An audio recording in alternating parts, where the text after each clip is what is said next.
அஸ்ஸலாமு அலைக்கும் and hi all. நம்ம சேனலை நீங்கள் ஃபஸ்ட் டைம் பார்க்குறீங்களா? அப்போனா நீங்கள் மறக்காமல் சப்ஸ்கிரைப் பண்ணி வச்சுக்கோங்க. இன்றைக்கி நம்ம என்ன வீடியோ பார்க்க போகிறோன்னு பார்த்தீங்கன்னா, மீன் குழம்பு எப்படி செய்கிறதுன்னு பார்க்க போகிறோம். இந்த மாதிரி மீன் குழம்பு செஞ்சு பார்த்திங்கன்னா செம்ம டேஸ்ட்டாக இருக்கும். கண்டிப்பாக ட்ரை பண்ணி பாருங்கள். எப்படி செய்கிறதுன்னு வீடியோக்குள்ளே போகலாம். சின்ன வெங்காயத்தை நீங்கள் மிக்சியில் அடிச்சுக்கோங்க. சின்ன வெங்காயம் இல்லைனாலும் பிரச்சனை இல்லை. ஒரு பெரிய வெங்காயத்தை நீங்கள் வந்து மிக்சியில் அடிச்சுக்கோங்க. நல்லா பேஸ்ட்டாக அரையக்கூடாது. கொஞ்சம் குறைன்னு இருந்தால் தான் டேஸ்ட் நல்லாயிருக்கும். அது வந்து ஒரு கிண்ணத்தில் மாற்றிக்கோங்க. நான் வெங்காயத்தை பார்த்திங்கன்னா குறைன்னு தான் அடிச்சிருக்கேன். ஸோ அதே மிக்சியில் பார்த்திங்கன்னா நான் 2 தக்காளி வந்து நான் போட்டு அடிக்க போகிறேன். தாளிக்க வந்து நான் தக்காளி யூஸ் பண்ணலை. ஸோ வந்து இப்போவே 2 தக்காளி போட்டு மிக்சியில் அடிச்சிடுறேன். இதுவுமே நல்லா திக் பேஸ்ட்டாக ஆகிடக்கூடாது.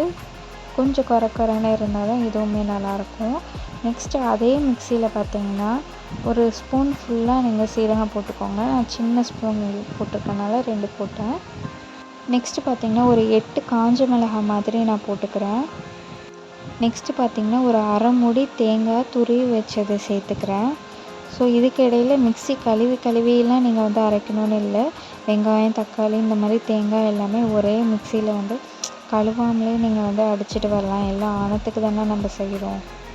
ஃபஸ்ட்டு தண்ணி ஊற்றாமல் நம்ம அடித்து எடுத்துக்கிட்டு அதுக்கப்புறம் திருப்பி தண்ணி ஊற்றி மிக்சியில் நல்லா அடித்து ஒரு நல்ல பேஸ்ட்டு, நல்ல ஒரு சாஃப்டான பேஸ்ட்டு வர அளவுக்கு நீங்கள் வந்து மிக்சியில் அடிக்கணும்.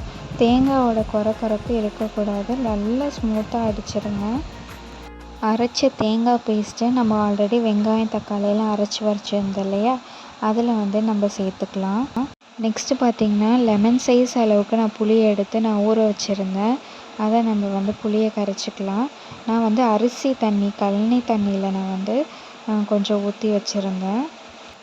புளியை வந்து நம்ம வடிகட்டி ஊற்றிக்கலாம். அது எதில் பார்த்திங்கன்னா வெங்காயம், தக்காளி எல்லாமே நம்ம அரைச்சி வச்சுருந்தோம் இல்லையா, அதுலேயே நம்ம வடிகட்டி ஊற்றிக்கிறோம். புளி ஊற்றுனதுக்கப்புறமா அந்த தேங்காய் நம்ம அடித்து வச்சோம்ல, அதையும் வந்து இதில் தான் சேர்த்துருக்கோம்.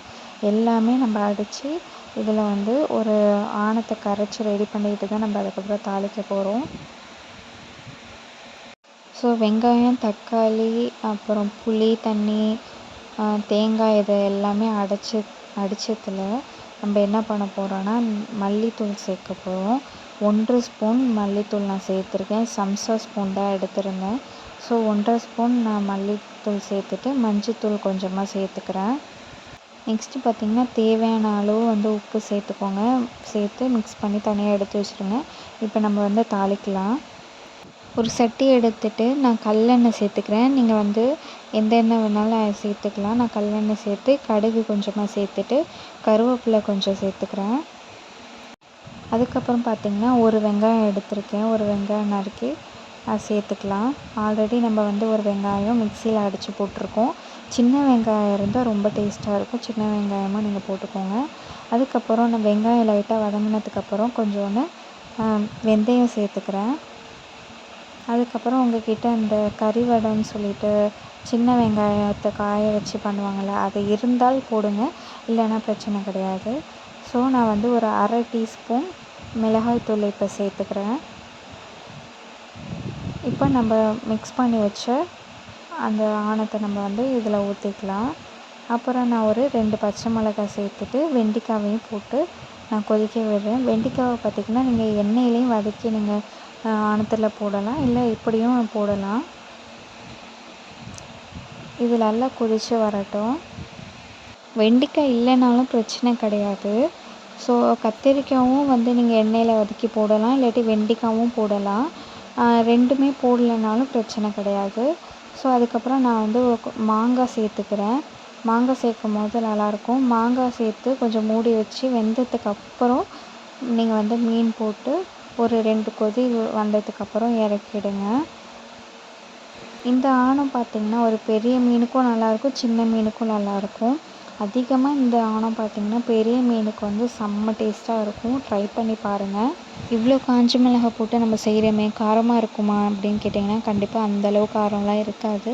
ஏன்னா நம்ம வந்து மிளகாத்தூள் வந்து ரொம்ப கம்மியாக தான் நம்ம சேர்த்துருக்கோம். ஸோ வந்து காரம்லாம் அந்தளவு இருக்காது. பச்சை மிளகாவுமே 2 தான் போட்டோம். அதை நம்ம கீறி போடலை, சும்மா தான் போட்டிருக்கோம். உரைக்காது, உங்களுக்கு நல்ல ஒரு டேஸ்ட் இருக்கும். இதை நீங்கள் ட்ரை பண்ணி பார்த்துட்டு எப்படி இருக்குன்னு கமெண்ட்டில் சொல்லுங்கள்.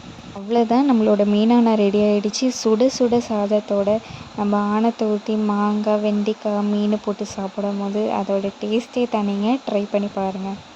இந்த வீடியோ உங்களுக்கு பிடிச்சிருக்குன்னு நான் நம்புகிறேன். மறக்காமல் லைக் பண்ணிவிட்டு சப்ஸ்கிரைப் பண்ண மறந்துடாதீங்க. நெக்ஸ்ட் வீடியோவில் பார்க்கலாம்.